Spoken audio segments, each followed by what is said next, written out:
Hi everyone, it's your girl designer Soapbox and I am back with another video. So in today's video we're going to talk about CPN, trade lines. I know you guys have heard of it. If you haven't, good.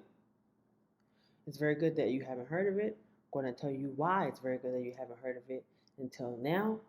But if you have heard of it and you've been thinking about it and you've been watching YouTube videos and everybody's saying get a CPN and you can get $100,000 in trade line and wipe your credit in 20 days, 10 days, next day, watch this video and I'll tell you why that you should not get the trade line of CPN.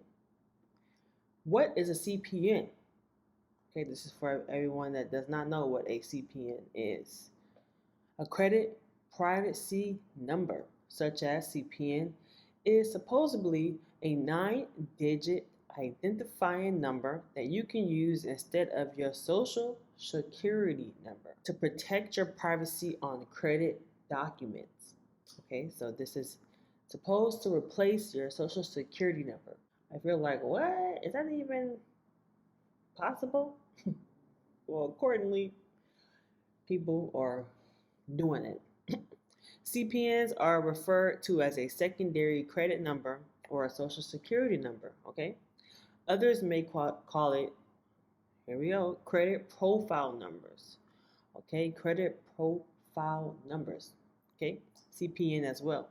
Credit privacy number, and some call it credit profile numbers. Now, you may have heard CPNs from a credit repair company. I'm not a credit repair company. I'm just on YouTube, guys, giving you guys my opinion and what I've learned about credit repair and methods that I found that are useful, right? I'm not a credit repair specialist. I'm not a credit repair company. So I would never suggest CPNs to anybody, right? Why credit repair companies suggest CPNs, not all, but some on the internet claim that CPNs are the best thing that ever happened to the credit repair business. I don't know why they do that. Well, I'm going to give you guys some information on why they suggest it. So this will only appeal to someone who is desperate and lack credit knowledge. So it's okay to lack credit knowledge. That's why you have the internet. That's why you have a brain. And that's why you're able to learn with other people that are really want to learn the ins and outs of credit, to see what's the good and what's the bad. It's okay to lack credit knowledge. However, those that are desperate to get their credit score boosted, these are the people that credit repair companies attract for CPNs. So the average Joe or a naive person who falls for scams and or quick and easy routes to boost your credit score. So if you've been one of those people that falls from, well, give me $100 and I'll take that and I'll turn that $100 into $1,000. If you can fall for that, you can probably fall for a CPN, and that's not good. It's okay to make the mistake once, but try not to make the mistake twice, especially when it involves something like this. This is more serious, right? So they will probably tell you cut the risk of identity theft. If you use a CPN, then you don't have to worry about your social security number being stolen or your identity being stolen because you're not actually using your social security number, right? So when an identity theft gets their hands on your social security number, they can do a lot more damage, right? That's what, they sell you. The less you use your social security number, the less chance someone will be able to find it and use it fraudulently to open accounts in your name, file a fraudulent tax return as you or steal medical or employment benefits. So that's why they suggest CPNs. However, it sounds like a good solution to this problem, right? It sounds like, oh, if I don't want my information stolen, I'll just use a credit privacy number, right? However, and now you're probably asking, well, where does the CPN number come from? So again, it's I'll address where it comes from in the next slide, but I want you to have that thought in your head. They'll say it will maintain privacy. Our social security numbers can link us to a lot of things, where we live, what we buy, even recent medical procedures. So using a CPN in theory would allow someone to cover their tracks a bit better, right?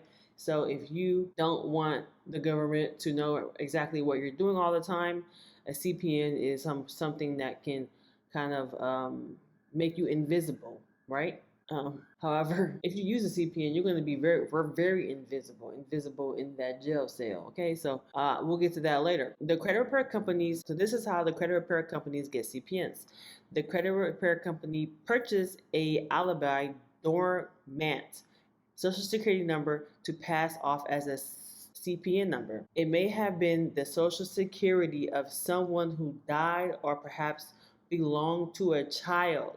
Okay, so that is identity theft in itself, right? You're taking a number of someone who's been deceased or a child who hasn't even had a chance to build their credit, and you're giving it to someone who's desperate because their credit is jacked up, right? So either way, that is identity theft. Its owner hasn't used it recently to apply for credit, so it may not immediately trigger red flags with the creditor. So this is how people are getting away with it, right? But it can catch up to you. So this is why I say don't even move forward with type of methods like this, because it isn't ethical. Okay, companies might use these tactics when trying to sell you a CPN, and what they'll tell you a CPN will help you for. They will tell you it's perfectly legal to apply for credit using a CPN in the place of a social security number. Now, it's not an EIN, okay? That's perfectly legal to apply for a credit card instead of your social security number is an EIN. This is not an EIN. It's not a comparison to an EIN. If you want to apply for a credit card or a loan and not put your social security number in it and not be responsible for something like that, then get a legal business and do it as an EIN. Your business is the primary responsible entity. The company will demand you that you pay for a CPN or any service before doing any work for you. So this is another reason why I don't do credit repair. I don't think it's ethical to charge someone for credit repair. Now, credit advice, if I can give you guys advice, yes, that's beneficial. But for me to actually ask someone for their social security number, ask them for their personal information, yeah, I'm not doing that. It's just too risky. And me being on the other side as well, I've done that before. Luckily, I haven't been scammed or anything, but I've given credit repair people my social security number and stuff like that. It's very daunting and just really scary because you really don't know what they're going to do with it, or if they have a change of heart and get into some dark side business after the credit repair company and scam all their clients. So this is why I don't suggest credit repair companies. The companies tell you to use an EIN or a employee identification number to apply for credit. So like I said, if they tell you to use an EIN number, because I just mentioned that you can use an EIN number, but you have to make sure that it's your business EIN, not just anybody EIN. If you're applying for credit, make sure you're applying it for your business and you're not using it for personal use. So if you apply for a Macy's personal credit card, you cannot put your EIN for that credit card because you're applying it for a personal credit card. Now, if you apply for a Macy's business account, then that's when you put your EIN instead of your social security number. You can also put your social security number for a personal guarantor, but you always want to make sure that you never, when applying for a personal credit or a personal loan, that you don't put your EIN. That's also illegal as well. Another one is that they use a tactic that if you get this CPN number, you'll be able to get a new credit score, a 750 credit score, an 800 credit score, a clean slate, no credit history at all. Everything is wiped, right, with a CPN. Sounds good. Sounds really good, actually. Sounds perfect. Sounds like the dream team, because now you can go get cars, fancy cars, big houses, nice jewelry, anything you want with a 850. But it's not that easy. You still need credit history, and you still need to show proof that you have credit history. And the CPN is not the way to go, especially creditors that dig deep into your credit history. Once you're caught, you're caught. Helpful tips. I only got 2 this time, so it's really not much to say. I didn't say it all. Trying to be very transparent with you guys. I know I've been on that side of the stick. I'm still on that side of the stick where you learn stuff new every day and you're just trying to figure it out and you just don't know what's right and what's wrong, and you may be going down that bad road, or you may need to prepare your credit as soon as possible because a lot of unfortunate things are happening during this time, especially during the pandemic, and a credit score or a nice credit history or a nice credit card can help us at least pay some bills or help us get to that next step. I know. So I definitely understand why some people will probably will do it out of desperateness. However, try to think of other ways because it can lead to a bad thing, and can cost you probably your freedom. So if someone tries to tell you a CPN is a good idea for any reason, just walk away. Run, actually, right? Run. Because they don't care about you, they don't have your best interests, and they want to see you behind bars. So delete the contact,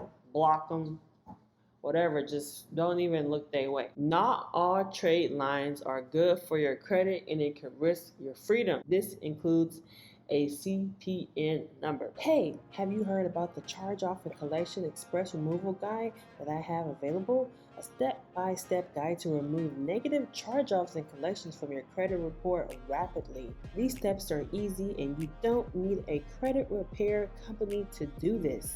It's all step-by-step that you can do on your own. Check it out. It's 50% off right now. You don't want to miss out at designersoapbox.com, or you can check the pinned comment or link in the description below to find that link. Make sure you check it out. It's 50% off right now, guys. Don't miss out. Hurry, hurry. Hi everyone, it's Designer Soapbox. I just wanted to make this video to guys let you know that I am having a 50% off sale for 72 hours. Yes, a 50% off sale on the 24-hour express ink removal guide and also the late payment removal guide. So just head down to the description or to the pinned comments and click the link and get your 50% off. Remember, this inquiry removal will help you remove hard inquiries from your credit report within 24 hours. And then the late payment guide will help you remove your late payments very fast, super fast actually. If you're tired of disputing your late payments, waiting 30 to 45 days, this is a quicker method of getting these late payments removed. So if you guys enjoyed a lot of my content, I talk about this in my videos. However, I have this in an ebook. I'm doing 50% off for you guys. If you missed the 60% off sale, I'm doing one for 50% off. So I'll see you guys in the next video, and thanks for supporting, and make sure you like, subscribe, and comment. Bye. One for 50% off. So I'll see you guys in the next video, and thanks for supporting, and make sure you like, subscribe, and comment. Bye.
Thanks for watching. Don't forget to subscribe, like, and comment. Don't forget to add me on OnlyFans, where we discuss tips and hacks that we can't post on YouTube at onlyfans.com/designer soapbox. Don't forget to add me on Instagram at designer soapbox. And don't forget to check out those ebooks that we got on sale, honey, at designersoapbox.com, where you remove your hard inquiries, late payments, collections, and more. So make sure you check that out. And I'll see you guys in the next video. And don't forget, guys, I love you all. Bye.